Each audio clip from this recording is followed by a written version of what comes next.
کم بولنا حکمت، کم کھانا صحت، کم سونا عبادت اور عوام سے کم ملنا عافیت ہے۔ بڑھاپے سے پہلے جوانی اور موت سے پہلے بڑھاپا غنیمت شمار کر۔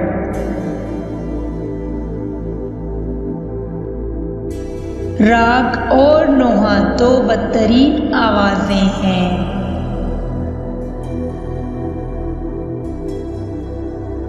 ہم حرام کے خوف سے 9 حصے حلال بھی ترک کر دیتے ہیں۔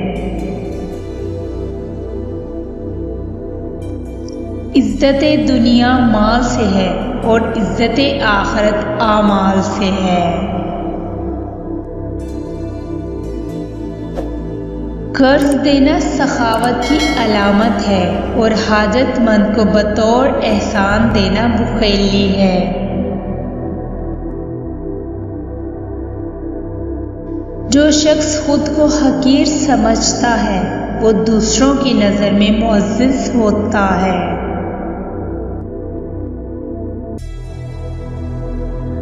کسی قوم سے مقابلے کے وقت یہ نہ دیکھو کہ اس کی اخلاقی خرابیاں تمہاری خرابیوں سے زیادہ ہیں، بلکہ یہ دیکھو کہ تمہاری اخلاقی خوبیاں اس سے کتنی زیادہ ہیں۔ اسی میں کامیابی کا راز ہے۔ اگر کسی کی وجاہت کے خیال سے قانون کا پلڑا اس کے حق میں جھک جائے تو اللہ کی بادشاہت اور کیسر و کسریٰ کی حکومت میں فرق کیا ہوا؟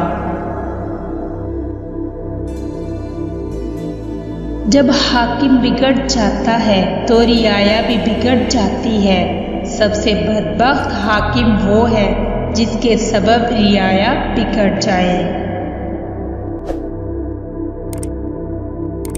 خلیفہ اس وقت گھیوں کی روٹی کھا سکتا ہے جب اسے یقین ہو جائے کہ رعایا میں ہر ایک کو گھیوں کی روٹی مل رہی ہے۔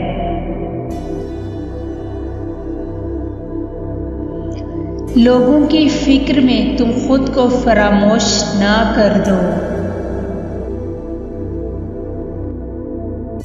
کسی کے لیے یہ زیبا نہیں کہ ہاتھ پہ ہاتھ دھرے بیٹھا رہے اور دعا کرے کہ اے خدا رزق دے۔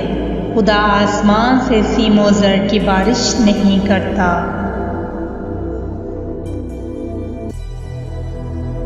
سعید وہ حاکم ہے جس کی رعیت سعید ہو۔ لوگوں سے اچھی طرح سے پیش آنا عقل کا نصف حصہ اور اچھے پیرائے میں کسی چیز کا دریافت کرنا علم کا نصف حصہ ہے۔